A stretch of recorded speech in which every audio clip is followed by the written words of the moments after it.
आमचे आजोबा कैलासवासी मारुती गणपत खेडकर यांच्या प्रथम पुण्यस्मरणानिमित्त उपस्थित सर्व सन्माननीय आप्तेष्ट नातेवाईक मित्रपरिवार यांना सर्वांना नमस्कार। आमच्या आजोबांना स्वर्गवासी होऊन 1 वर्ष पूर्ण झाले, परंतु तत्पूर्वी त्यांनी 95 वर्षाचे निर्विवाद आत्मनिर्भर आणि कार्यक्षम आयुष्य त्यांनी जगलं।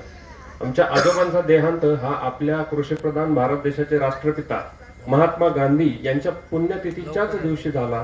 हा फक्त एक योगायोग नसून महात्मा गांधी यांच्यामधील आत्मीयता, कष्टाळू कार्यरतपणा हे गुणधर्म त्यांच्यात देखील व्यक्तिमत्वाचा भाग होता याचीच पुष्टी करणारा हा एक संयोग आहे।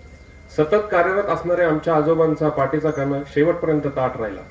आयुष्याच्या अंतिम टप्प्यापर्यंत तळपत्या प्रखर उन्हामध्ये राबून हातात विळा ठेवून त्यांनी अखेरपर्यंत काळ्या मातीची सेवा केली।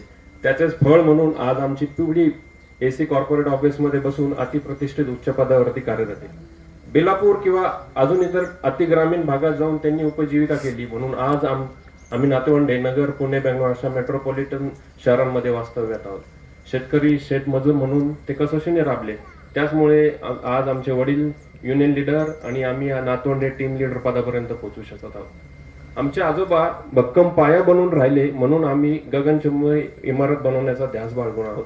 अशा प्रकारे सतत कार्यरत आणि उत्साही, प्रेमळ, जबाबदार, कष्टकरी असणारे आमचे आजोबा माझ्यासाठी, आमच्या सर्व कुटुंबासाठी नेहमीच प्रेरणादायी राहतील।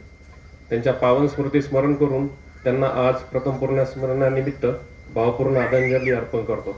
आणि आपण आज सर्व सन्माननीय गण वेळात वेळ काढून आवर्जून उपस्थित राहिलात त्याबद्दल आमच्या संपूर्ण खेडकर परिवारातर्फे आपले मनपूर्वक धन्यवाद। ओम शांती। आणि प्रत्येकाला कळकळीची विनंती आहे, कोणीही जेवल्याशिवाय जाऊ नये। धन्यवाद।